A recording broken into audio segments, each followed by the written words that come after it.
Écoutez, merci. Je suis très heureux évidemment de vous voir, de vous revoir à ce rendez-vous maintenant quasi mensuel de l'association Jean Monnet. Nous avons deux types de séries d'événements. Le premier, comme aujourd'hui, ce que j'appellerais l'approfondissement, l'éclairage de thèmes importants, hein, d'où notre vocation de nous orienter de plus en plus en tant que think tank. Et puis, je dois dire que tout ça est permis grâce à l'aide d'un super conseil d'administration de 25 membres, dont je rappelle pas que français, puisqu'il y a en tout 12 nationalités différentes, du comité d'orientation, merci Henri d'être là, et Yvonne évidemment comité d'orientation, qui nourrit et qui est sur des sujets de fond et qui concerne aussi l'actualité et le futur de l'association Jean Monnet, et puis notre stagiaire Zachary qui nous a rejoint et qui est très utile pour les différentes choses que nous faisons.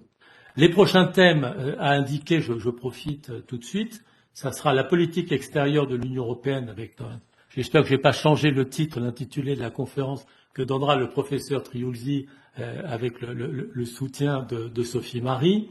Adieu Poutine, parce que comme vous le savez pour Olivier Védrine, l'animateur sera Édouard Fimelin. Notre engagement sur l'Ukraine est très fort, nous avons fait des appels, nous suivons largement ce qui s'y passe, nous essayons d'aider par tous les moyens possibles, parce qu'effectivement c'est la guerre dans notre Europe. C'est la guerre sur nos valeurs et donc il faut réagir et on ne peut pas se contenter de rester dans son coin, de ne rien faire. Deux autres points très importants pour l'avenir de l'association qui reviennent dans l'esprit évidemment de Jean Monnet, c'est société civile et l'Europe. C'est Luca Pastorelli qui traitera le sujet bientôt. Et puis un point qui a toujours existé, qui était fort chez Jean Monnet dans le comité d'action pour les États-Unis d'Europe, c'est la place des syndicats, des partenaires sociaux. Et on a la chance que Marina Monaco nous préparera une très belle table ronde au deuxième semestre. Et puis, des fois, on peut aussi le reprocher parfois à l'Europe.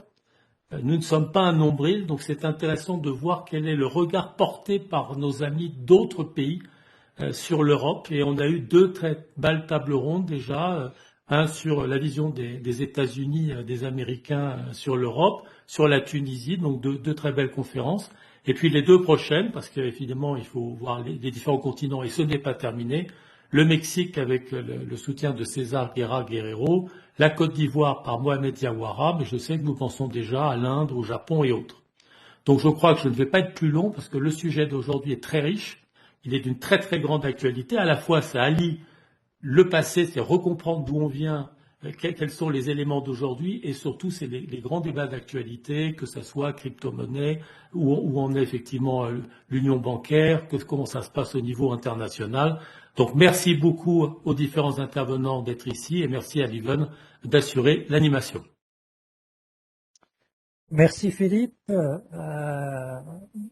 Eh bien, on va donner immédiatement la parole à Nicolas Véron est bien connu de la plupart d'entre vous. Il est Senior Fellow au think tank Bruegel à Bruxelles, qu'il a cofondé, déjà il y a 20 ans, en 2002. Et il est aussi au Senior Fellow au Peterson Institute à Washington, dont d'ailleurs il nous rejoint aujourd'hui. Et le sujet qu'on traite aujourd'hui est un sujet pour lequel, dès le début de ses travaux, il a été très écouté et très suivi. Donc, Nicolas, je te donne la parole. Cool, Yvan. Merci pour cette aimable invitation. Donc, je vais parler peut-être pas extrêmement longtemps de l'union bancaire. Dans l'invitation, un certain nombre d'autres thèmes d'actualité, y compris les crypto-monnaies, la transition, le financement de la transition écologique, etc., ont été mentionnés. Donc, je pense qu'on va parler de tout ça.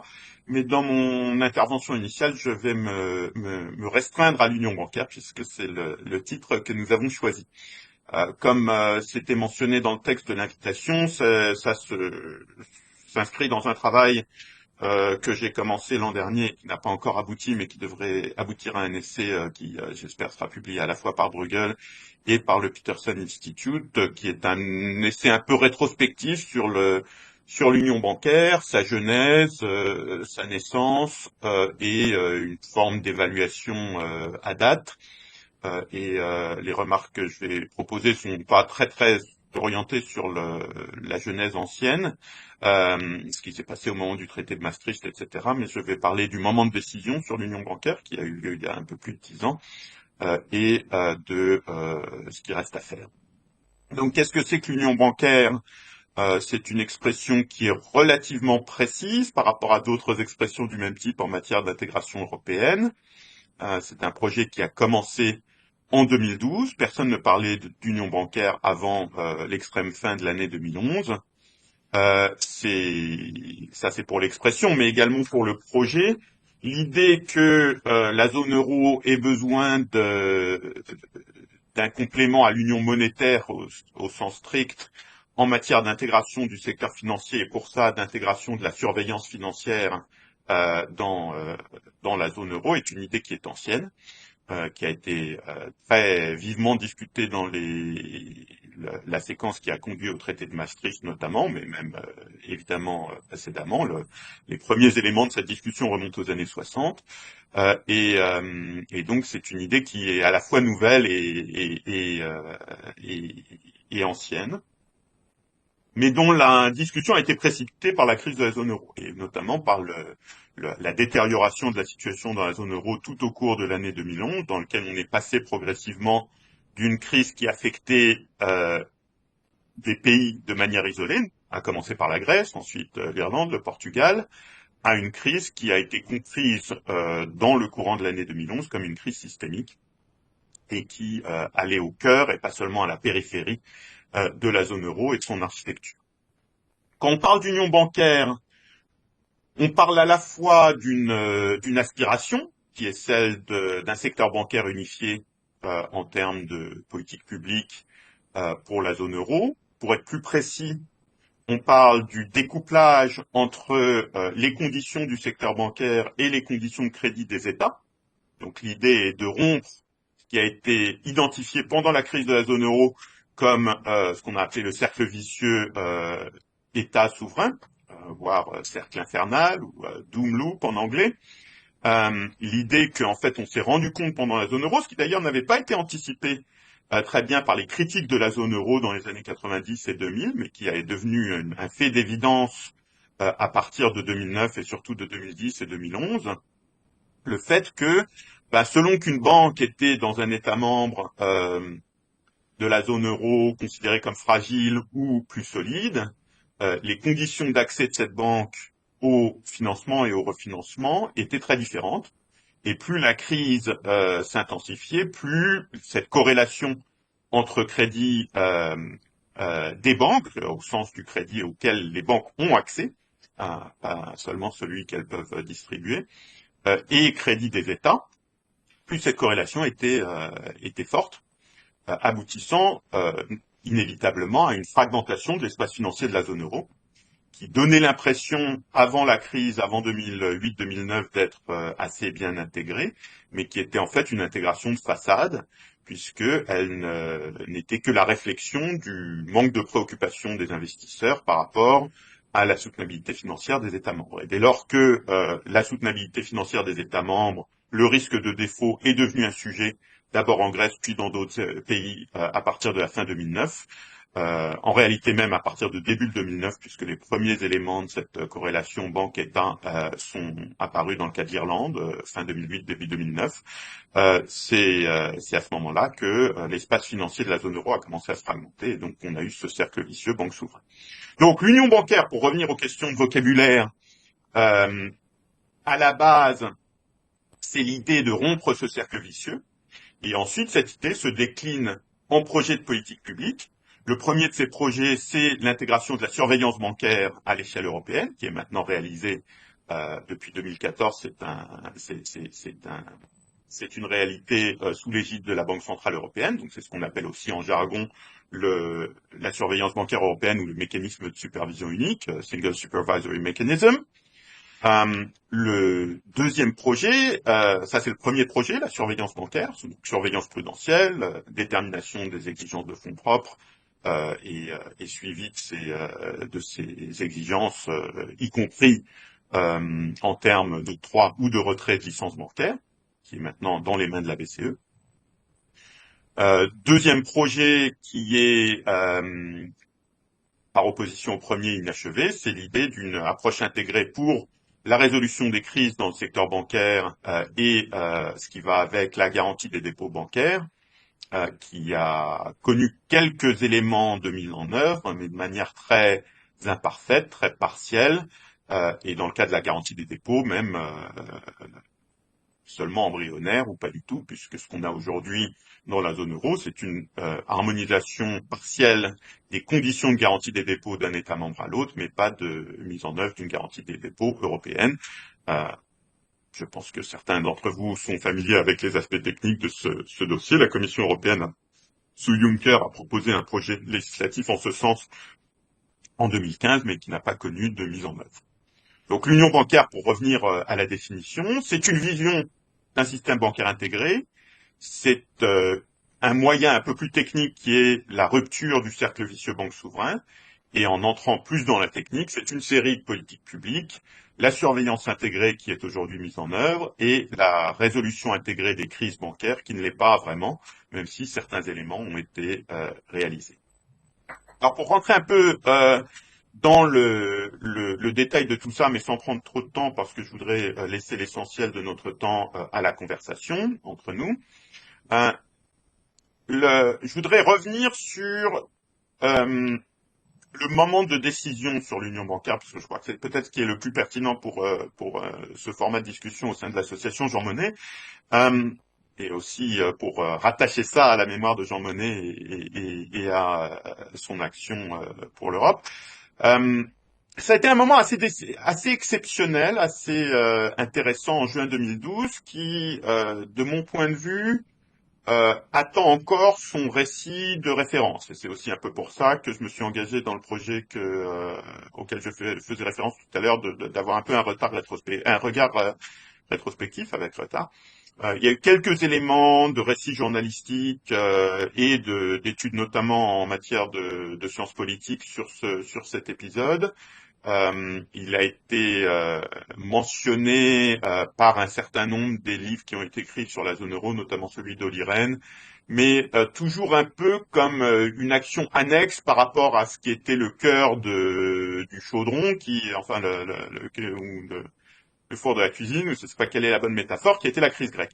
En réalité, de mon point de vue, et si on regarde vraiment les choses de manière structurelle, la crise grecque a été évidemment haute en couleurs et très dramatique et propice à beaucoup d'images journalistiques, mais finalement, l'union bancaire est ce qui a été fait de plus structurel dans la résolution de la crise de la zone euro, je dirais, de pair avec la mise en œuvre du mécanisme de stabilité européen, le mécanisme européen de stabilité, le MES, ISM en anglais.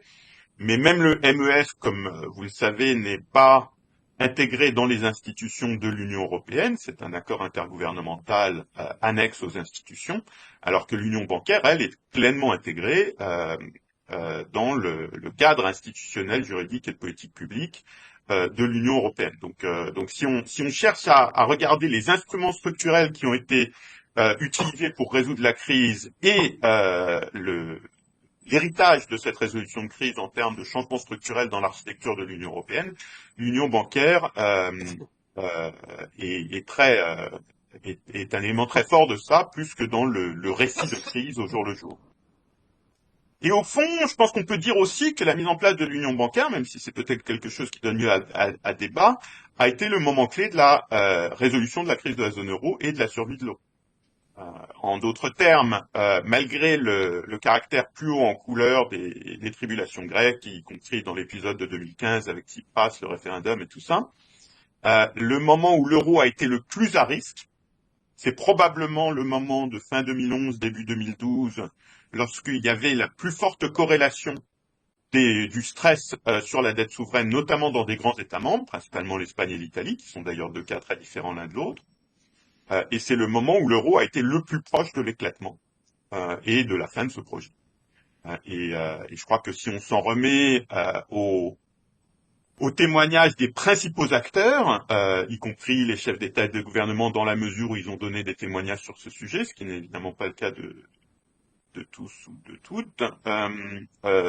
Je, je pense qu'on peut dire effectivement que le printemps 2012 a été le moment de plus grande angoisse et qu'il a été résolu au moment du sommet de Bruxelles des chefs d'État et de gouvernement de la zone euro, donc 28-29 juin 2012, par une décision qui était principalement la décision de mettre en avant l'union bancaire. Il y a un discours très révélateur d'Herman Van Rompuy à ce sujet, qu'il a été prononcé à Francfort en 2014, à la fin de son mandat, juste 2 semaines avant la fin de son mandat comme président du Conseil européen, dans lequel il fait le récit de ce sommet. Il raconte un peu la difficile décision de mettre en place, en particulier la surveillance bancaire intégrée. Et ensuite, donc le communiqué à 4 heures du matin, ensuite tout le monde rentre chez soi. Et ensuite, Van Rompuy est dans son bureau à 7 ou 8 heures du matin, et il décrit un Mario Draghi qui arrive, qui est dans son bureau, l'air très décontracté, alors qu'il avait été très sous pression dans les épisodes précédents. Et Draghi lui dit, Herman, est-ce que tu te rends compte de ce qu'on a fait la nuit dernière? C'est le game changer dont on avait besoin. Et évidemment, la suite de cette action, c'est un mois après, Whatever It Takes, le discours de Londres de Draghi, le programme OMT, et le moment où les marchés finalement commencent à reprendre confiance dans l'intégrité et la soutenabilité de la zone euro. Donc, dans ce récit-là, qui me paraît un récit très plausible, il y a un lien de cause à effet entre le sommet de fin juin 2012, la décision de mettre en œuvre l'union bancaire, et le sauvetage de la zone euro par la BCE, évidemment, et l'action remarquable de Mario Draghi vis-à-vis des marchés. Une des choses qui me paraît devoir être soulignée, c'est à quel point cette décision a été douloureuse et difficile pour les principaux États membres, et notamment pour la France et l'Allemagne. En réalité, l'opposition à l'intégration de la surveillance bancaire était un point dur à la fois pour la France et l'Allemagne, et qui remonte à loin. Et pour d'autres États membres aussi, d'ailleurs, on pourrait dire pour tous les États membres, mais la France et l'Allemagne, évidemment, étant le verrou dans ce contexte. Et si on reprend la négociation du traité de Maastricht, c'est un élément très intéressant, puisque lorsque et ça c'est documenté par exemple dans le livre de Harold James sur la genèse de Maastricht côté Banque centrale, les banquiers centraux s'étaient mis d'accord pour proposer que la BCE ait une compétence de surveillance bancaire, mais ça avait été rejeté par les États membres, et particulièrement par la France, mais aussi l'Allemagne et d'autres, dans la finalisation de la négociation du traité. Donc, il y a eu une espèce de comédie des erreurs en juin 2012 assez intéressante que j'essaierai de détailler dans cet essai, impliquant Angela Merkel, Wolfgang Schäuble, Emmanuel Macron, qui était à l'époque le négociateur principal pour François Hollande en tant que directeur adjoint de cabinet de Hollande fraîchement élu, et d'autres. Mais au final, ce qui a été décidé, c'est bien d'intégrer la surveillance bancaire, donc de faire un partage de souveraineté très très Jean Monnet dans son esprit au niveau européen, et qui a été une concession très inattendue et très douloureuse pour l'ensemble des États membres. Donc peut-être que je vais en rester là parce que j'ai déjà parlé plus longtemps que je ne le prévoyais, mais ce que je veux dire c'est que donc cette union bancaire est inachevée, son achèvement est essentiel, et je peux rentrer dans les détails de ce qui est nécessaire pour l'achever, mais je ne sais pas exactement dans quelle mesure on veut rentrer dans le jargon, dans les détails techniques. Personnellement, évidemment, j'aime beaucoup le jargon et les détails techniques, donc si vous voulez qu'on rentre dedans, je suis ravi. On peut parler de notamment la limitation des expositions souveraines concentrées dans les bilans bancaires, qui est un élément très important qui n'a pas été suffisamment débattu en public, alors qu'il a été la clé des négociations sur l'achèvement de l'union bancaire et notamment de l'échec de ces négociations par la volonté, et c'est ironique, de plusieurs États membres, mais notamment de l'Italie, sous Mario Draghi. La question de la résolution des crises bancaires, de la garantie des dépôts européennes, j'en ai parlé brièvement, mais évidemment, il y a beaucoup d'aspects complexes liés à ça. Mais ce que je voudrais dire pour garder un peu le big picture, le balance sheet, pour des références qui nous sont chères, sans rentrer dans les détails, c'est que l'achèvement de l'union bancaire est essentiel pour deux choses très importantes pour l'Europe. L'une, de manière complètement structurelle, c'est la résilience et la solidité de la zone euro, c'est-à-dire que la zone euro reste très fragile tant que l'union bancaire reste inachevée. Et nous avons découvert au cours de la crise de la zone euro quelque chose que nous ne savions pas avant, qui est que le secteur bancaire est en fait le talon d'Achille de la zone euro. S'il y a un scénario d'éclatement de la zone euro, il se fera probablement par une crise bancaire et par une crise bancaire mal gérée à cause de cette dynamique de fragmentation liée au cercle vicieux banque souverain qui n'a pas encore été rompu. Et l'autre chose, c'est la transition verte. Si nous voulons financer les investissements nécessaires pour la transition verte, il nous faut un marché financier, un système financier européen qui est capable de financer des investissements à l'échelle européenne. Et ça, nous n'y arriverons pas avec des marchés financiers nationaux fragmentés, segmentés, comme nous en avons encore dans le contexte d'une union bancaire inachevée. Alors vous allez me dire, tu parles de marché financier, tu parles d'union bancaire, banque, marché de capitaux, union des marchés de capitaux. La réalité, c'est que le système financier européen reste extrêmement bancarisé et que donc une intégration du système financier passe nécessairement par l'union bancaire. L'idée d'une union des marchés de capitaux ou d'une intégration des marchés financiers européens sans l'achèvement de l'union bancaire est illusoire parce que le système financier européen est avant tout un système bancaire. Et sur ces considérations un peu générales, j'en resterai là pour ouvrir la discussion et te repasser la parole, Liven. Merci Nicolas pour cette mise en perspective, comme toujours très précis et intéressant. Et donc en tout cas, oui, ce que tu as dit comme conclusion, c'est certainement, ça vaut une vraie discussion. Mais je vais passer la parole aux deux intervenants du panel. En premier lieu au professeur David Howard, professeur à l'Université de Luxembourg depuis 2012. Il sait même parfaitement parler le luxembourgeois maintenant. Et voilà, il est professeur en sciences politiques, mais avec focus spécifique sur, entre autres, l'union bancaire et les sujets financiers. Voilà, je précise qu'il va parler en anglais, sa langue maternelle, mais j'imagine, comme en Europe, ce sont les lingua franca, l'anglais, le français, l'allemand. Voilà, allez-y.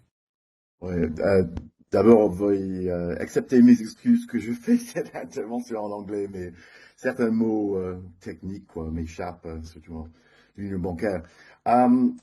Nicholas has provided an excellent overview and analysis of the move to banking union, its operation to date, and its lacuna. And there are very few, if any, academics or non-academic experts who have his level of knowledge and understanding of the different elements of banking union, EU bank regulation, and banking more generally. So thanks very much to Nicola for making this contribution, and I look forward to your book very much. And thanks for sending me the draft copy of the book.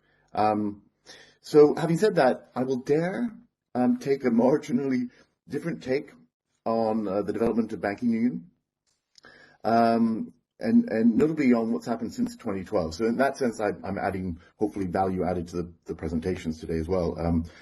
But I disagree with anything that Nicola has said, but I would probably approach it from a slightly different angle.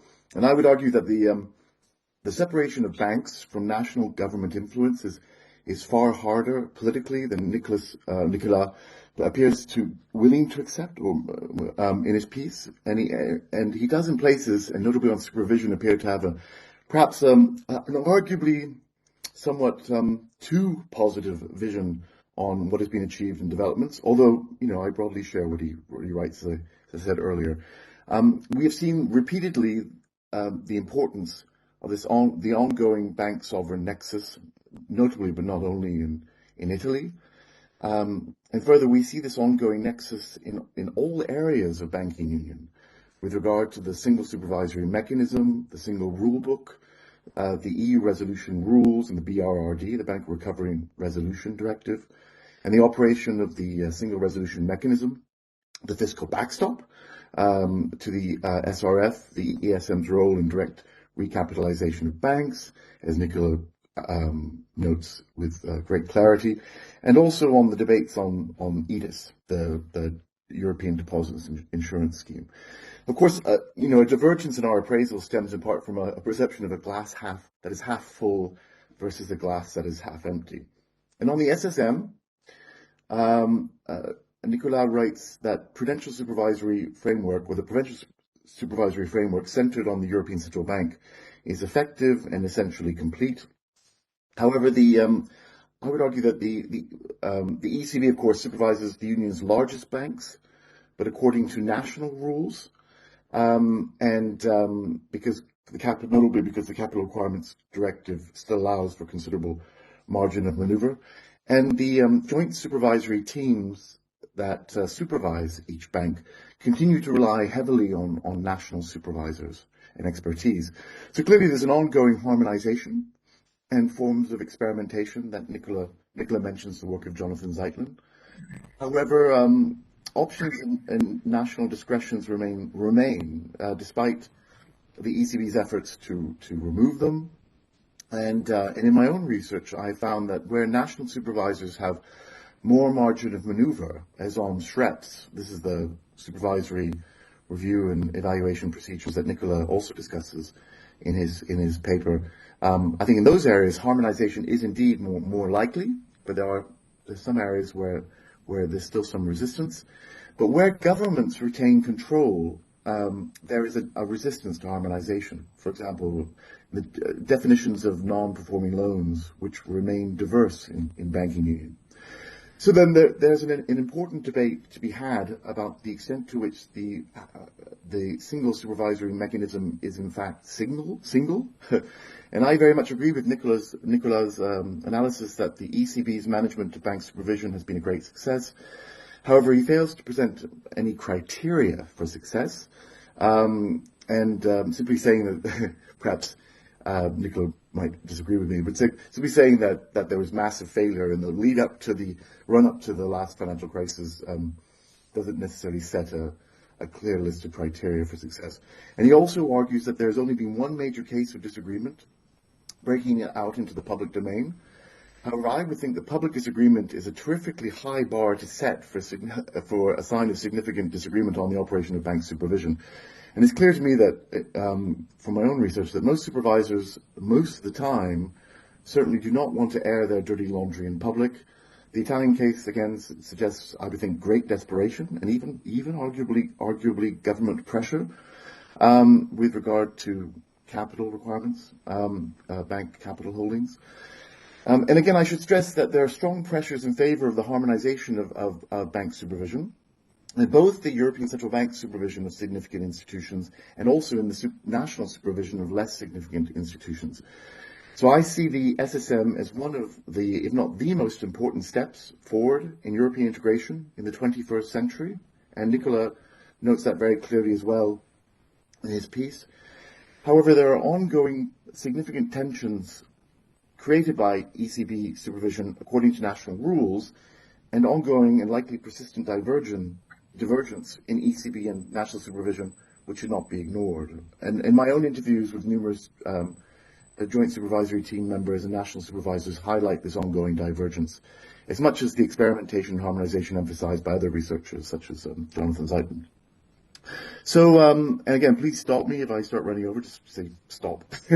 On the single rulebook, because I can go on for hours, we see worrying signs that Europeans are collectively going backwards and not forwards.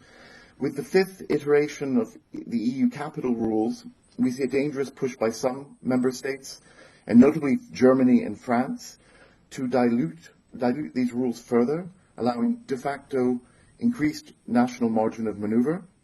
And in 2021, the large majority of national supervisors signed a letter addressed to the European Commission opposing what they saw as the watering down of EU capital requirements. So yet again, there appears to be a disconnect between what many supervisors on the one hand and what governments, often in thrall or subject to pressure from their banks, on the other, think about both appropriate and necessary rules and their application. I mean, the fact that French supervisors did not sign this letter is perhaps yet another example of the ongoing bank sovereign nexus in that country, where banking supervision has, in my view, has always been subject to significant government interference. On the operation of the single resolution mechanism and the Bank Recovery and Resolution Directive, there is the ongoing problem of minimum required eligible liabilities, the levels of those, and different national bankruptcy rules. So sufficient MREL, these eligible liabilities, is necessary to ensure that the bail-in of banks in resolution can take place prior to the use of European resolution funds. And on MREL, the largest universal banks headquartered in the banking union have sufficient levels, but at least half the banks supervised directly by the European Central Bank fall far short. And with a very small number of partial exceptions, and indeed Nicola discusses this as well, the Bank Recovery and Resolution Directive rules have never been applied in full to achieve bank resolution. National or regional governments, especially a certain German lender, almost always get in the way, and to date the Commission has bowed to their pressure. The rules have been creatively interpreted or in effect not applied in several cases, and notably in Italy and even in Germany. So the European Commission, in its repeated failure to apply EU competition policy to government bank bailouts, is, in my view, de facto the enemy of the EU's resolution regime. So again, please stop me if you're going on too long. Well, I must say, very interesting remarks. I think we can bring back them in a second round, because this is already very rich, and I've seen that Nicolas has taken several notes. Donc j'ai vu que Nicolas a pris pas mal de notes aussi pour pouvoir répondre à votre intervention. Mais je vais premièrement donner la parole à Michel Vermarke, qui est membre de notre conseil d'administration et qui est ancien CEO de Febelfin et de l'Association des banques belges. Il a aussi été le Chairman Strategic Task Force du European Banking Federation's Committee on the Future of Banking Structures entre 2012 et 2017. Avant de lui donner la parole, je rappelle que vous pouvez déjà poser vos questions dans le chat, et que après une deuxième round entre les panélistes, on vous donnera tous l'occasion d'intervenir directement. Michel, à toi. Merci Lieven. Je vais continuer en anglais. So as Lieven indicated, at the time it all started happening, I was the CEO of Febelfin, representing 235 financial institutions in Belgium, of which 100 banks, which gave me a very interesting perspective, as we also heard what the non-banks were thinking about the whole matter. And on top of that, I was member of the executive committee of the European Banking Federation, and my colleagues asked me in 2012 to head up the strategic task force on the future of banking and its structural reform, which was actually to coordinate all the reactions to the avalanche of proposals and rules and regulations that's coming down, and on which many opinions were floating around. It was most interesting because, as already indicated, indeed, 2012 was even worse in terms of crisis than 2008, because then it really went to the essence of the system, and the link that today has already been identified between the banking system and the sovereign risk was becoming very obvious. And it was also obvious that some answer had to be found. And so when Herman Van Rompuy in June 2012 tabled a proposal, he made a link between the banking union, the fiscal union, the economic union, and the political union. Of course, for the bankers, or the banking federations, the main focus was on what was meant by the banking union. And I think I can say that after all these years, that there was a widespread agreement that whatever was going to come out of all these reflections, it had to make sure that there was going to be a more safe, a more stable, and more reliable banking system. And so, of course, it had to be robust, and it was understood that there could be no further recourse to taxpayers' money, but also that it was going to have an impact on how the banking diversity was going to play out in the future.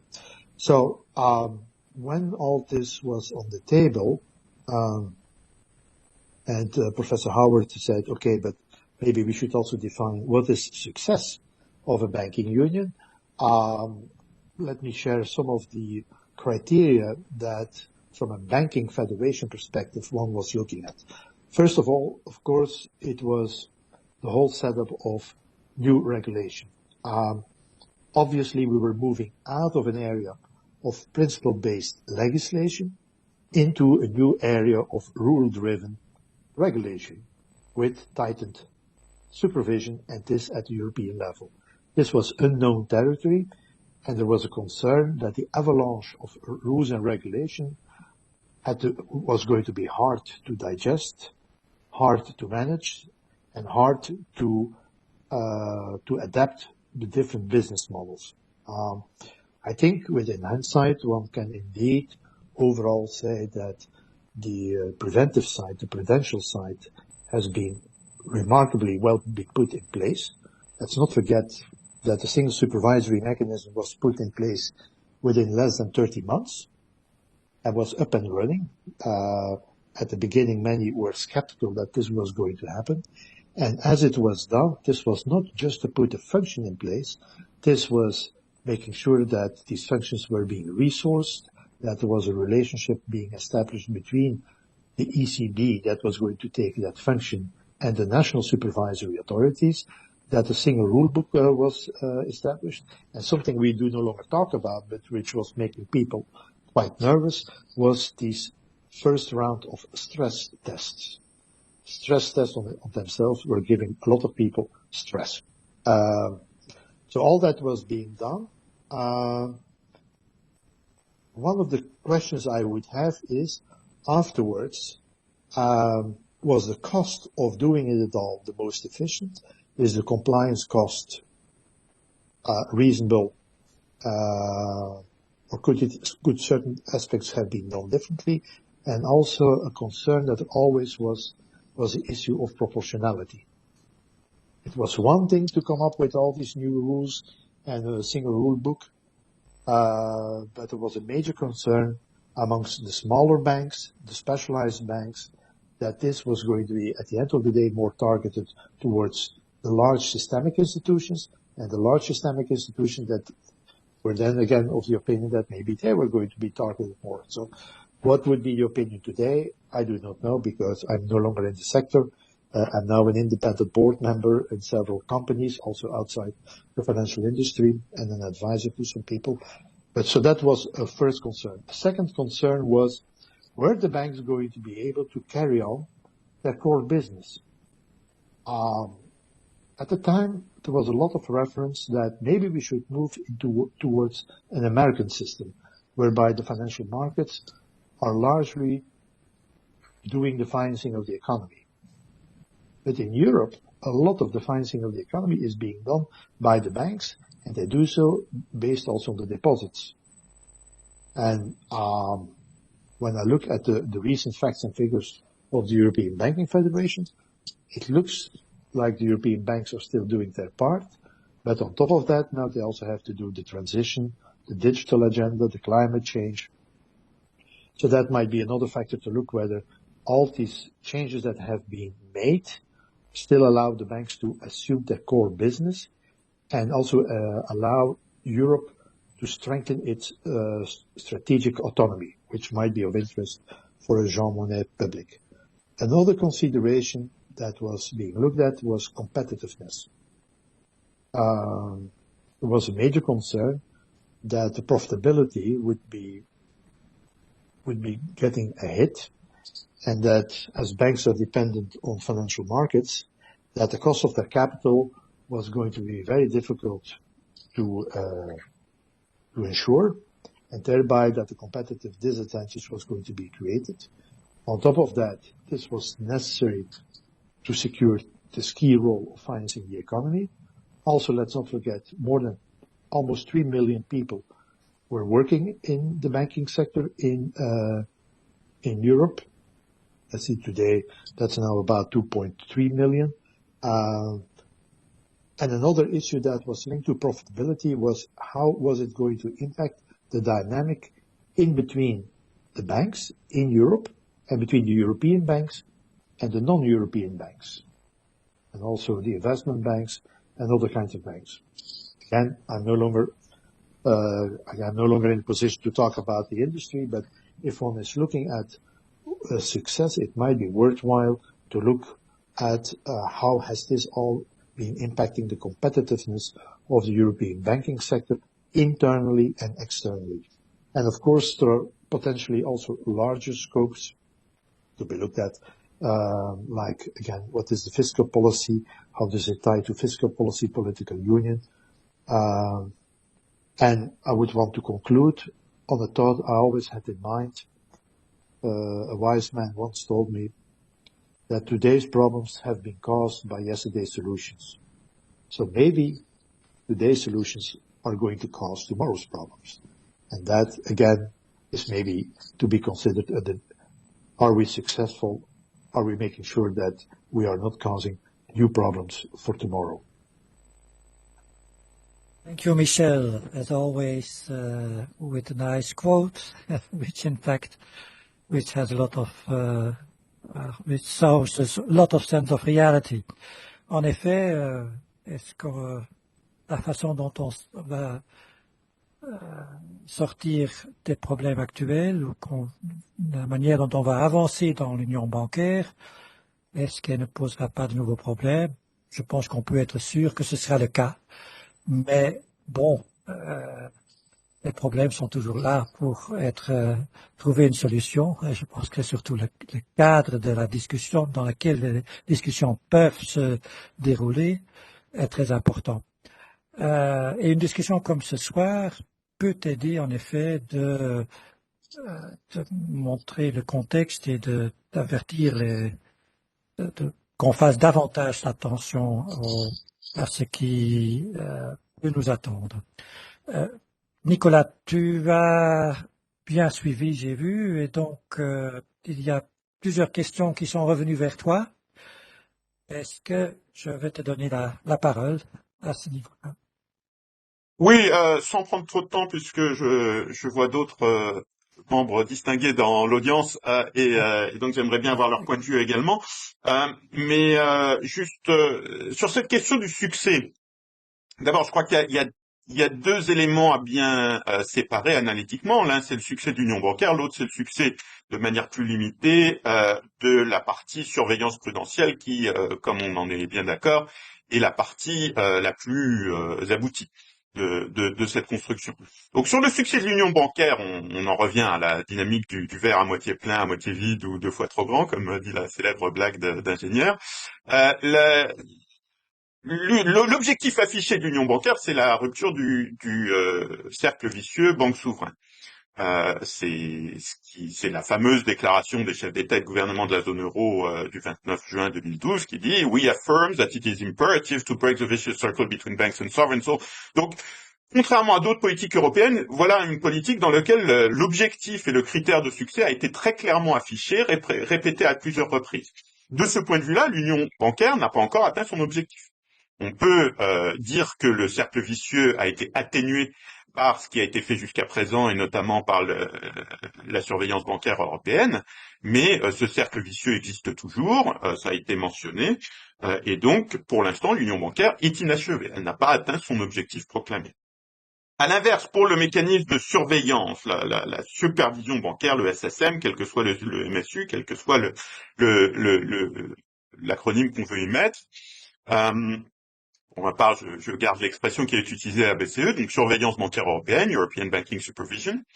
Je crois que ce qu'a dit Michel Vermark est très important. Hein. Au début, il y avait beaucoup de scepticisme sur le fait que cette politique puisse même être mise en œuvre. Il y a même certains témoins qui pensent que lorsque les chefs d'État et de gouvernement se sont mis d'accord sur cet objectif fin juin, en fait, ils se sont mis d'accord en pensant que ça ne pourrait jamais être réalisé et que donc ils ne concédaient pas beaucoup.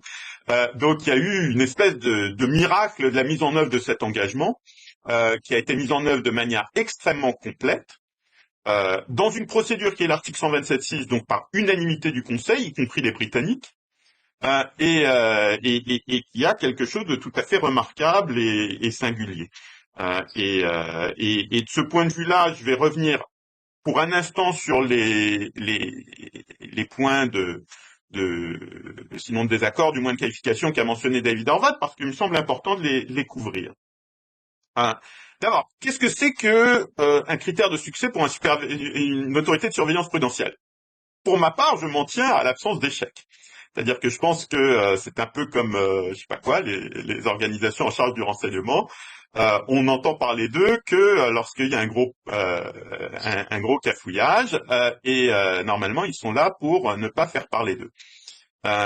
Et il ne fait aucun doute de ce point de vue-là que les autorités de surveillance nationale dans la période qui a conduit à la mise en place de l'union bancaire ont toutes échoué. Sauf peut-être dans la zone euro, je ne connais pas un seul pays, à l'exception peut-être de la Finlande, où il n'y a pas eu un échec majeur et franchement assez systémique de la surveillance prudentielle nationale dans la décennie qui a conduit à l'union bancaire. Donc il y a eu un échec généralisé des autorités de surveillance prudentielle nationale qui doit être relevé. Hein. C'est quand même quelque chose de pas banal qui s'est passé. Et à l'inverse, en ce qui concerne la BCE comme autorité de surveillance prudentielle, je dirais qu'elle a hérité de beaucoup de situations difficiles et on peut la critiquer dans la manière dont elle a résolu certaines de ces situations difficiles, mais qui faisaient partie de l'héritage, notamment peut-être Monte dei Paschi, on en reparlera peut-être. Et par ailleurs, certains aspects de la liquidation de cet héritage ont été facilités du point de vue de la BCE par le laxisme de la DG Concurrence qui a été mentionné aussi par David Howard qui, et je le rejoins là-dessus, a été à mon avis condamnable, mais qui d'un point de vue de superviseur a permis de résoudre un certain nombre de problèmes. Je pense notamment aux banques Hollandes Bank allemandes, NordLB, HSH Nordbank et aussi un certain nombre de banques italiennes. Mais je ne crois pas qu'on puisse dire qu'aujourd'hui on a observé des échecs de supervision qui sont imputables à la BCE et qui ne soient pas imputables au titre de l'héritage. Et naturellement, peut-être que la période d'observation est trop courte. Après tout, ça ne fait que 8 ans et demi que la BCE est en charge, donc c'est peut-être trop tôt pour observer ce type d'échec. Mais c'est quand même quelque chose qui me paraît mériter d'être relevé. Alors sur les points plus spécifiques qu'a mentionné David, bon, moi je serais assez nuancé. Il dit la BCE met en œuvre une réglementation nationale et pas européenne. C'est pas tout à fait vrai. On a beaucoup de choses qui sont complètement harmonisées maintenant au sein du règlement sur les exigences de fonds propres, donc Capital Requirements Regulation, donc pas Capital Requirements Directive. Maintenant, l'essentiel de la législation sur les fonds propres prend la forme d'un règlement européen et non plus d'une directive, et donc directement applicable. Donc l'harmonisation maintenant est assez poussée. C'est vrai qu'il y a encore des options and national discretions, donc des options et éléments de discrétion nationale, mais ils sont de plus en plus réduits. Et même si ça rend la tâche de la BCE plus difficile, je pense que si on regarde les choses de manière générale, l'harmonisation en matière d'exigence de fonds propres est quand même très avancée. Il y a encore des poches de résistance par exemple tout ce qui concerne le fit and proper test, le test de conformité des dirigeants en matière d'intégrité et notamment de lutte anti-blanchiment, mais même ça est en voie d'harmonisation. Et d'ailleurs, il y a maintenant dans les fourneaux une petite sœur de l'union bancaire, si on peut dire, qui est la création de l'autorité européenne de lutte anti-blanchiment, AML, Anti-Money Laundering Authority, qui est en phase presque aboutie en termes législatifs et qui devrait voir le jour dans les 3-4 prochaines années. Donc, et qui n'aurait jamais vu le jour, franchement, à mon avis, s'il n'y avait pas eu le précédent de la surveillance bancaire européenne. David a mentionné le fait que les équipes de surveillance intégrées, donc les Joint Supervisory Teams, ont une majorité de membres qui viennent des autorités nationales. Ça me paraît une bonne chose, pas une mauvaise chose. Il faut qu'il y ait des examinateurs bancaires sur le terrain et dans la construction qu'a adoptée la BCE, ils sont tous dans les autorités nationales, mais subordonnés à l'autorité intégrée de la Joint Supervisory Team, dans lequel je rappelle que le décideur, en fin de compte, est à la BCE et pas dans les autorités nationales. Donc cette architecture, pour ma part, me paraît un grand succès en termes de construction fédérale. Je rejoins là-dessus les travaux que David a mentionnés de Jonathan Zacklin. Je pense que ça a été une construction très innovante. et dans lequel le fait qu'il y ait une majorité d'intervenants sur le terrain dans les États membres qui sont salariés par les autorités nationales, mais qui travaillent dans un cadre clairement identifié de décisions centralisées à la BCE. Pour ma part, je dirais it's a feature, not a bug, ce dont je ne connais pas la traduction française.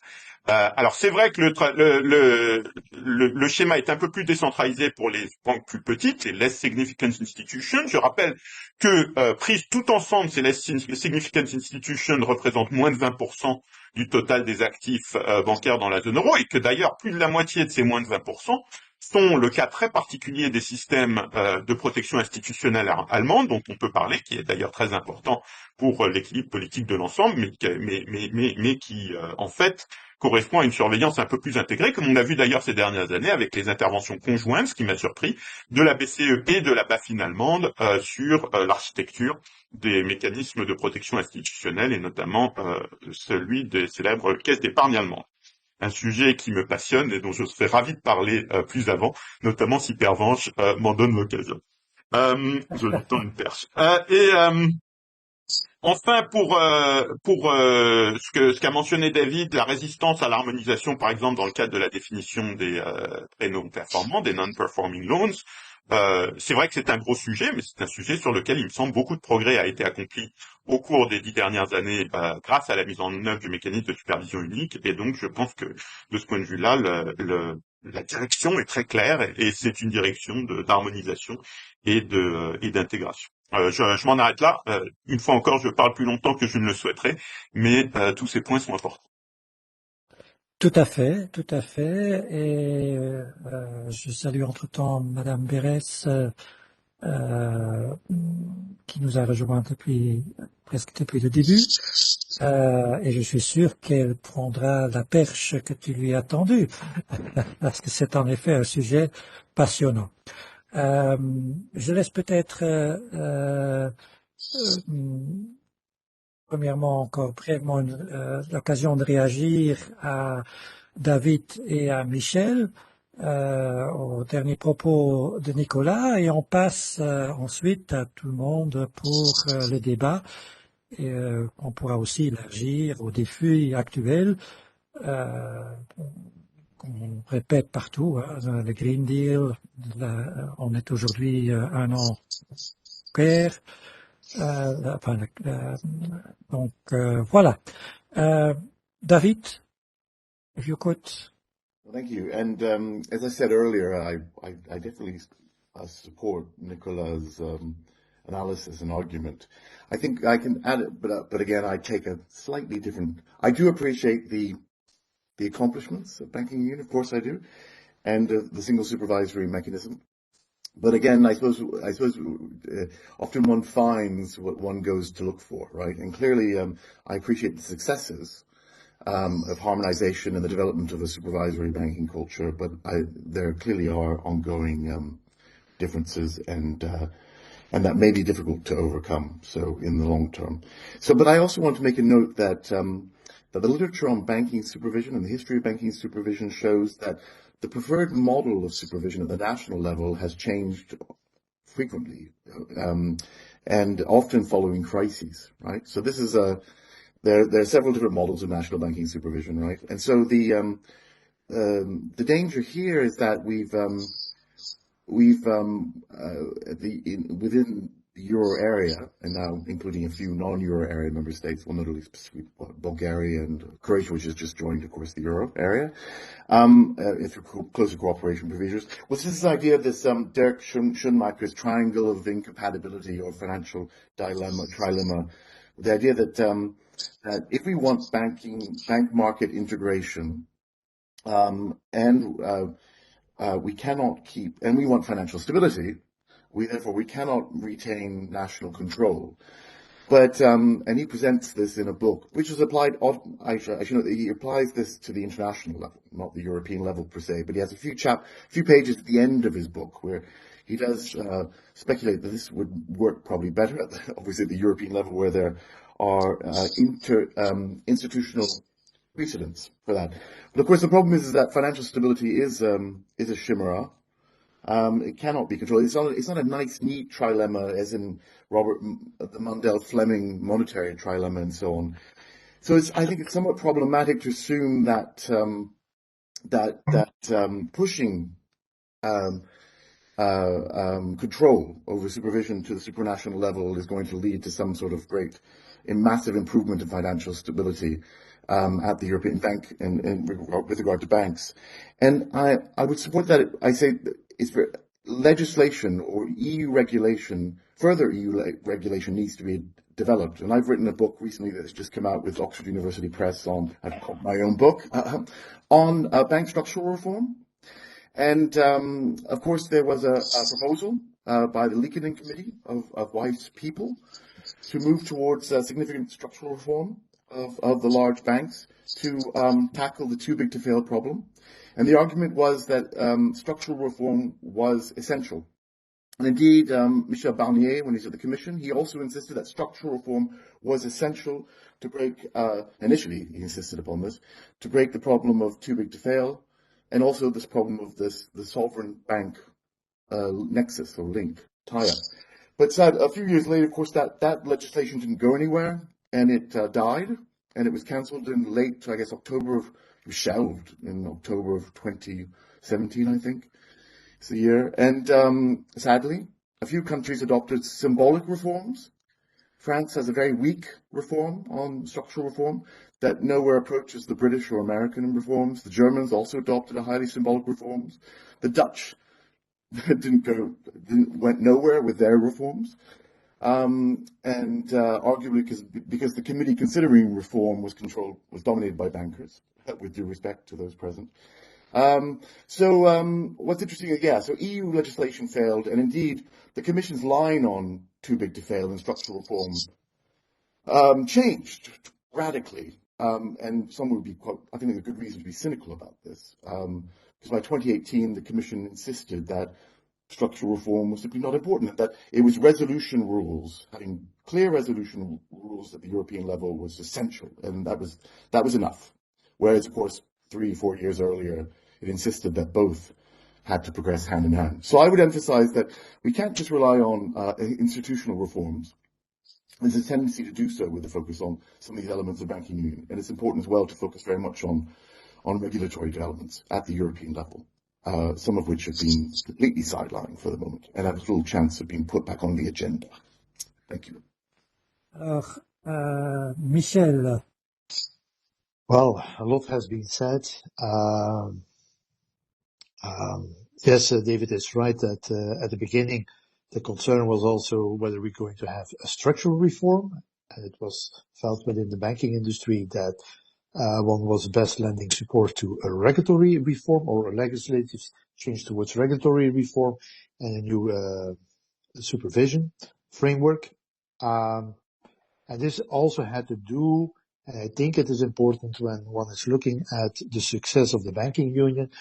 Of course, the banking union is there to avoid that other failures would happen in the future, and one can only hope so. And the toolkit has been enlarged and has been strengthened. Still, there is a lot of debate on the financing, on the crisis mechanisms, but at least the supervision and the supervisory framework has been strengthened. But at the end of the day, the banking union is also there because there are banks who are assuming a role to finance the economy and to help this way the European economy and society move forward. Also, let's not forget, banks are also important actors in terms of innovation. So I think, yes, I fully understand and appreciate that we should look at all these rules and regulation and their efficiency and effectiveness. But at the end of the day, let's also look at the key role banks have to assume and whether they, in this banking union, do so well and are equipped to do so well. Merci Michel, tu me prends en fait les mots de la bouche parce que en effet le rôle des banques en Europe c'est très important. Je vais ouvrir le débat avec tout le monde et Henri demande depuis un certain temps déjà la parole. Henri, c'est à toi. Oui, bonsoir. Donc, je voulais simplement lancer le débat. Donc j'interviens en français. Juste quelques mots. Je crois que bon, l'association Jean Monnet est une association de la société civile. Bon, moi je ne suis pas un expert des questions financières ni bancaires comme nos collègues. Moi j'ai vécu la crise grecque, je dirais, du autre côté. J'étais président du Conseil économique et social, Comité économique et social européen. J'étais souvent en Grèce. Comme Nicolas Véron parlait de cette crise haute en couleur, c'est vrai, je veux dire, pour les acteurs sociaux, les PME, les syndicats de salariés, la population grecque, c'était une tragédie. Je veux dire, on a été au bord de la rupture et au bord d'une crise politique pour l'Europe qui aurait eu des conséquences catastrophiques. Donc cette union bancaire, elle est venue effectivement comme l'élément qui allait faire en sorte que ça ne se reproduise plus et que la zone euro soit en quelque sorte protégée. Quand je dis la zone euro, moi je pense pas seulement aux banques, bien sûr les banques, mais aussi la population, les épargnants. Or là, bon, ce qu'on comprend, c'est que la réforme, finalement, cette union bancaire, c'est le verre à moitié vide ou à moitié plein. Et on voit, par exemple, aux États-Unis, il y a des mesures beaucoup plus draconiennes qui ont été prises pour séparer banque de dépôt, banque d'investissement, etc. En Europe, on est resté au milieu du chemin. Donc moi, mes deux questions, c'est est-ce que d'abord, quelle est la principale raison pour ces blocages? Vous avez cité plusieurs raisons, mais quelle est la principale? Pourquoi n'est-on pas allé plus loin? Et deux, est-ce que vraiment ça veut dire que ça peut revenir, que ça peut arriver? On voit la crise sanitaire, la crise ukrainienne. Enfin, il y a plein de raisons qui font qu'on peut avoir des problèmes d'endettement exagéré de tel ou tel pays dans les mois ou les années qui viennent. Donc, est-ce qu'il faut accélérer la mise en place de l'union bancaire? Est-ce qu'il faut d'autres choses? J'aimerais avoir votre éclairage. Merci beaucoup. Bien, Nicolas, je pense que c'est aussi une question pour toi. C'était autant à Bruxelles qu'à Washington. Et donc, en effet, je pense qu'on peut s'arrêter et de parler des différences entre l'approche des deux côtés de l'Atlantique. Et bon, les histoires sont très différentes, les structures sont très différentes, les points de départ sont très différents, donc je crois qu'il faut pas trop regarder, pas trop chercher une comparaison terme à terme. Hein. Les États-Unis, pour faire court, ont défini leur union politique il y a plus de 2 siècles. Ils ont eu une union bancaire et budgétaire depuis plus d'1 siècle et demi. Et donc, on peut regarder l'histoire ancienne des États-Unis et on y trouvera d'ailleurs des échos à l'histoire actuelle de la zone euro, y compris en termes de connexion entre les États fédérés et les banques dans la première partie du XIXe siècle. Mais c'est un exercice relativement académique aujourd'hui. Et la comparaison des États-Unis aujourd'hui et de la zone euro aujourd'hui est un peu difficile, rendu difficile par ces différences extraordinairement structurelles. Mais je voudrais prendre au mot la question d'Henri Malos, puisque c'est une question très importante. Je vais prendre ces deux questions dans l'ordre inverse. Est-ce que la crise peut revenir et quelles sont les raisons des blocages? La crise peut-elle revenir? Oui et non. D'abord, les crises se répètent jamais exactement de la même manière, donc la crise de l'avenir sera un peu différente de la précédente. Comme je l'ai dit, le cercle vicieux banque souverain n'a pas été rompu, ça reste une fragilité essentielle de la zone euro, et donc c'est quelque chose auquel on serait bien inspiré de remédier avant qu'une nouvelle crise nous arrive sur la figure. D'un autre côté, il faut noter, et je pense que c'est l'évidence, mais c'est une évidence qui mérite d'être rappelée, qu'on a eu 2 chocs absolument majeurs, le choc de la pandémie et du confinement et le choc de la guerre, l'invasion russe de l'Ukraine et le choc correspondant sur le marché énergétique en 2022, qui est à peu près absorbé maintenant, mais qui reste très important. Et dans ce contexte, on a effectivement une résilience qui a été tout à fait observable de la zone euro et de l'Union européenne par rapport à ces chocs majeurs. Et donc, je crois qu'il faut observer ces éléments parce qu'ils sont très frappants. Pardon pour mes mouvements d'écran, il nous donne une leçon. La leçon, c'est que la fragilité du secteur bancaire qui était au bord de la catastrophe en 2008, on l'a pas retrouvée avec ces chocs tous les deux complètement inattendus, qui avaient des incidences financières et qui ont été absorbés très bien par le secteur financier. Donc la leçon que pour ma part j'en tirerais, c'est que les coussins d'absorption sont plus élevés. On peut discuter de savoir si c'est lié à l'union bancaire ou pas. Je pense que l'union bancaire y a contribué, mais cette contribution n'est pas univoque. Donc on est quand même moins fragile qu'on ne l'était il y a 15 ans, et je pense que ça mérite d'être relevé. Maintenant, sur la question qui est peut-être la plus importante, quelle est la raison des blocages? Pourquoi est-ce que ce travail n'a pas été achevé? Pour ma part, je donnerai pas une raison unique, parce que il y a une manière simple de répondre à cette question, qui est de dire, c'est la souveraineté, hein, voilà. Et d'une certaine manière, c'est ce à quoi nous incitait, je crois, David Howard au début de son intervention, en disant que mon analyse sous-estimait la difficulté de la séparation banque-souverain. C'est un argument que je prends au sérieux, mais je crois qu'il faut aussi reconnaître que là-dessus, des choses qu'on croyait impossibles se sont réalisées. Et pour les vétérans de la négociation de Maastricht, l'idée qu'on puisse avoir utilisé l'article 127.6 à l'unanimité pour mettre en place une surveillance bancaire intégrée est complètement stupéfiante.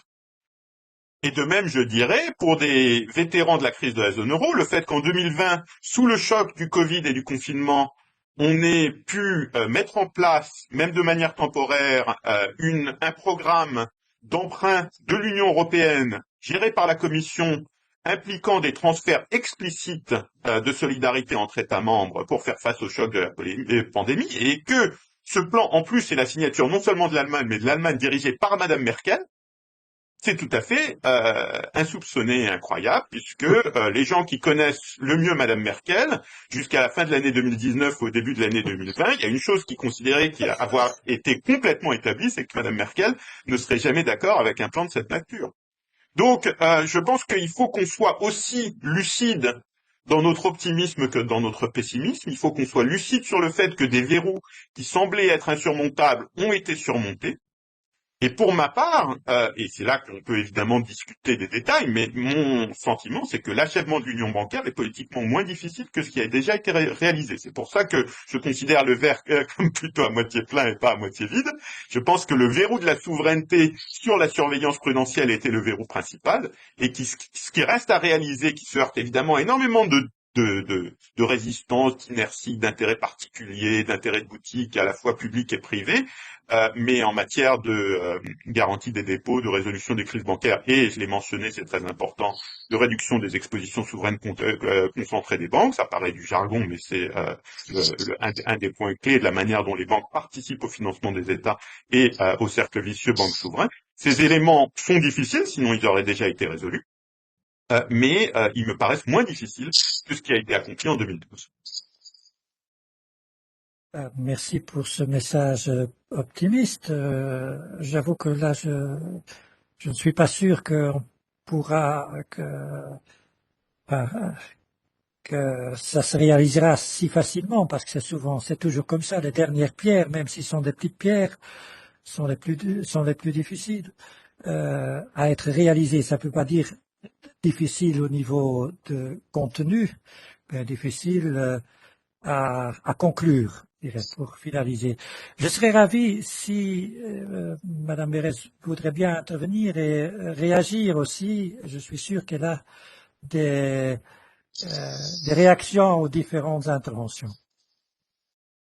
Merci beaucoup et merci de consacrer une séance à l'union bancaire, parce que ce sujet mérite qu'on s'y attache et qu'on s'en préoccupe. Or, il y a plus grand monde pour le faire.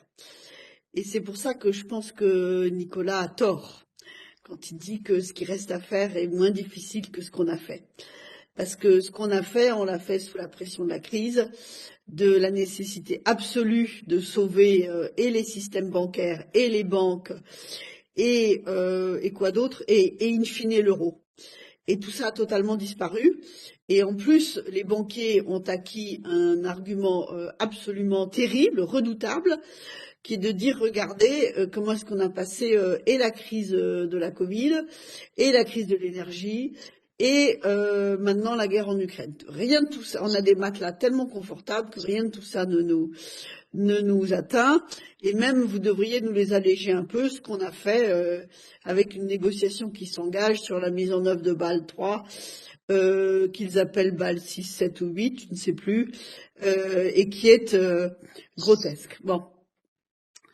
Plus sérieusement, alors si Nicolas veut que je l'interroge sur les caisses d'épargne, je lui tends volontiers la perche, qui est de dire que dans les choses impossibles qui restent devant, c'est cette idée que, comme souvent en matière européenne, il y a un moment où pour bouger, il faut que tout le monde bouge, qu'on arrive à trouver les éléments du compromis global, et que dans le compromis global, il y a la question de l'architecture.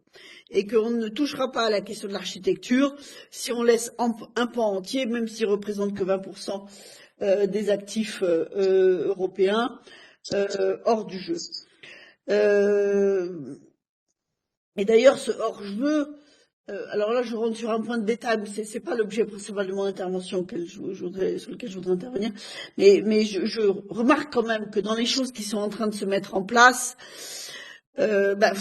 on n'arrive toujours pas à finir l'union bancaire, mais on commence à rebricoler des petits trucs, notamment avec la proposition sur les mécanismes de crise, de gestion de crise, où là, franchement, si on recommence à s'occuper des aides d'État sans mener en parallèle et avec le bon rythme la réouverture de BRRD, il y a une hiérarchie entre les deux qui doit absolument être respectée, parce que sinon le tour de table ne peut pas être organisé. Mais c'est pas ça mon sujet.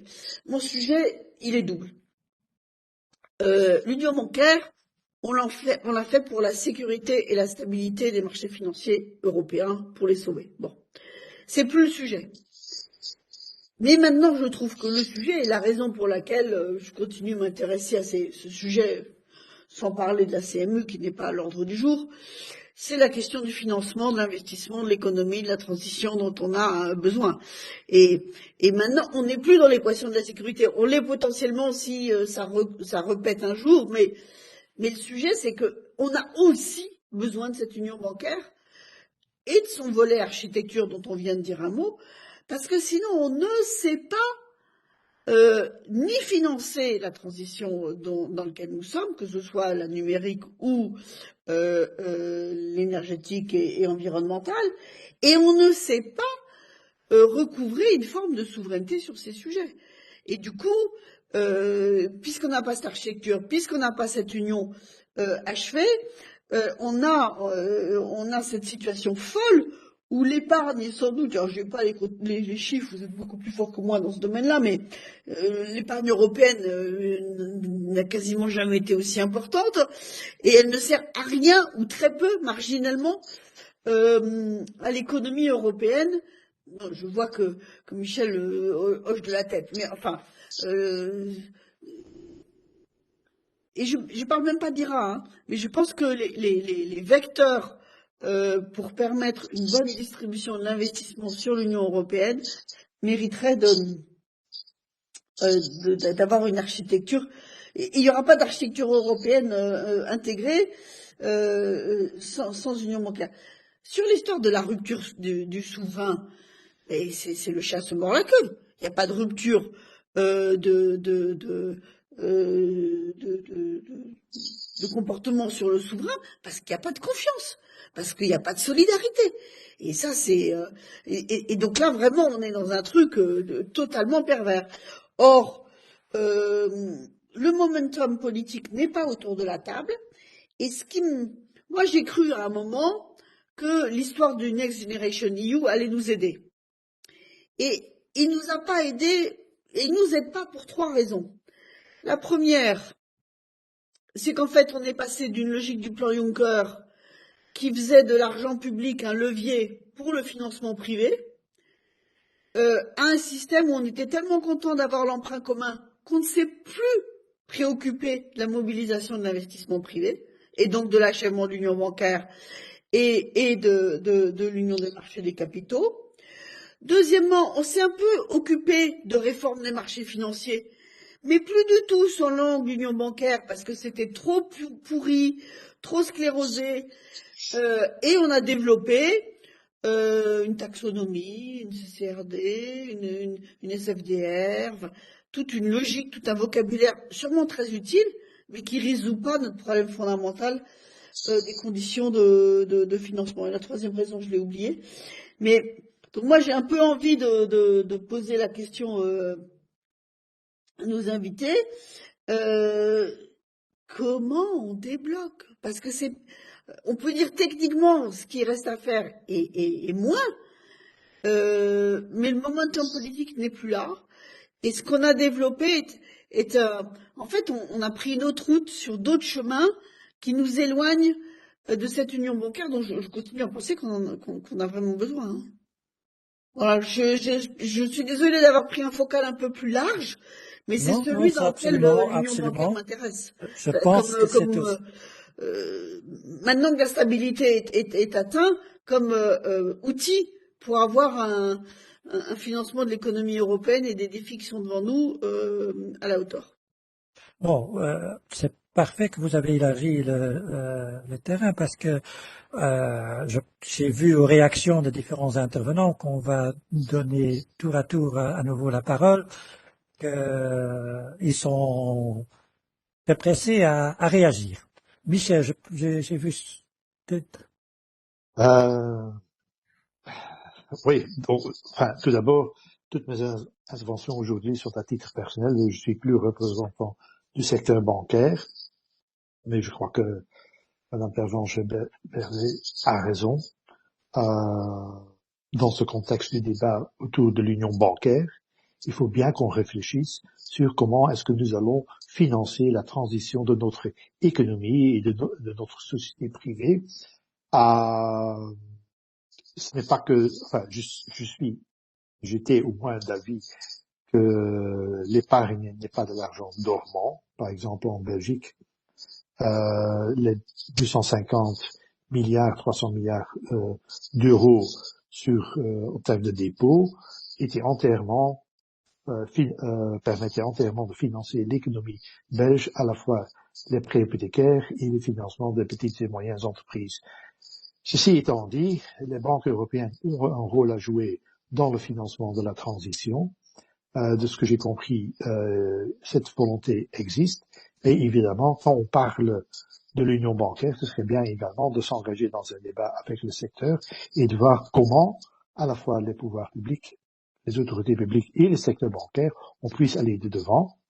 Et je crois que ce serait mieux de compter sur le secteur bancaire européen que d'essayer de compter sur les marchés financiers qui se trouvent d'ailleurs à Londres ou à New York. Mais n'oublions non plus qu'il y a nombre d'autres initiatives, par exemple des initiatives qu'on appelle Impact Finance, le financement pour arriver à des buts sociaux. On dit parfois également c'est pour permettre le changement du secteur financier. Donc je crois qu'il y a un nombre d'éléments et la transition que nous avons devant nous, le défi, permet de mettre le débat de l'union bancaire dans un autre contexte, à la fois de contexte de finaliser le travail qui n'est pas encore achevé, mais également de voir comment le secteur bancaire puisse assumer son rôle pour justement assurer notre avenir. Mais je parle maintenant en tant que simple citoyen d'un petit pays quelque part dans l'Union européenne. Voilà. Je suis aussi de ce petit pays, mais bon. Mais par exemple en Belgique, j'essaie de prêter mon soutien à l'initiative Impact Finance, Financing Impact and Changing Finance. Avec ce même raisonnement, ce même but. Nicolas, je pense que tu aimerais aussi intervenir. Bon, mon analyse et celle de Pervenche sont très convergentes. Hein. On n'a peut-être pas le même ton, mais on a la même analyse fondamentalement qui met l'union bancaire effectivement au centre Et je renvoie d'ailleurs avec admiration à son article "L'union bancaire, une vraie priorité mal partagée", qui a été publié l'an dernier, qui est disponible, je crois, sur le site de Confrontation notamment, et qui est une des meilleures synthèses, sinon la meilleure, que j'ai lue récemment sur ce point. Donc, pas de différence dans l'analyse. Pour clarifier ma position sur le verre à moitié plein, naturellement, je ne fais pas de prédiction sur le moment d'achèvement de l'union bancaire. Et aujourd'hui, la situation est complètement bloquée, comme ça a été très bien dit par tous les intervenants, et je m'y associe. Mon point est de dire que si on raisonne en termes un peu mécaniques, ce qui a été fait était vraiment très improbable, très difficile, et comme l'a très bien dit Pervenche, n'a pu être réalisé que dans des conditions de température et de pression qui étaient tout à fait extraordinaires et épouvantables. Donc, ce que je prétends, c'est que les conditions de température et de pression nécessaires pour achever le boulot sont moins épouvantables que celles qu'on a connues en 2012, mais elles sont clairement plus exigeantes que ce qu'on a en ce moment, puisque en ce moment rien ne bouge. Donc là encore, je pense qu'on n'a pas de différence fondamentale sur l'analyse, même si on l'exprime avec des mots différents. Merci Nicolas. Oui, moi je relève surtout le défi qu'il y a avec toutes les ambitions et les nécessités. Nicolas, il a pas répondu à ma question. C'est qu'est-ce qu'on fait pour être entendu? Quel est le truc? Quel est le Qu'est-ce qu'on fait? Nous autres, on publie des articles, hein, c'est ça ce qu'on fait pour faire avancer le débat. C'est ce que tu as fait et c'est ce que je m'apprête à faire. Je pense que cela étant, je renvoie un papier auquel ma contribution a été tout à fait minimale, mais qui est de grande qualité, qui a été publié par Bruegel hier sur la réponse européenne à l'Inflation Reduction Act. Donc ça, c'est vraiment un sujet du moment. Et si on réfléchit de manière un peu générale, globale, à ce que doit être la réponse européenne à ce défi de l'investissement, mais aussi du protectionnisme américain, l'achèvement de l'union bancaire et aussi un progrès vers l'union des marchés de capitaux occupe une place centrale. Et c'est le propos entre autres de ce papier. Mais je crois que comme tu l'as dit, Pervenche, on y reviendra, c'est-à-dire que les résistances, les inerties, les intérêts particuliers nous disent tous, oubliez l'union bancaire, c'est pas le sujet, regardez ailleurs. On y reviendra nécessairement parce que c'est un sujet tellement central. Je pense que je peux te suivre tout à fait, Nicolas. Je vois que David demande la parole et je vais lui donner. Et c'est vrai que, bon, chez Monet, l'important, c'était qu'il avait toujours quelque chose de prêt par rapport aux grandes crises. Et surtout, quand on regarde ce qui était prêt, c'était en fait déjà réfléchi par les anciennes crises, qu'il pouvait tendre, qu'il s'était prêt, de recadrer. Et je suis sûr qu'avec ce qui nous attend, on ne pourra pas faire fi de cette union des banques. Et à ce moment-là, ce sera important de savoir que les réponses sont déjà en germe dans les différents papiers écrits par toi et d'autres, et que les politiciens, qu'on leur tende au juste moment et qu'ils ont aussi l'intelligence de prendre les réponses apportées. David, up to you the floor. Thank you. Pour répondre à Madame Perez, d'abord, par la réglementation, il faut faciliter la titrisation, securitization. The ECB and the Commission has been talking about this for years. European securitization was always secure, but it suffered massively from the financial crisis. If you look at the figures, American securitization levels have shot up massively.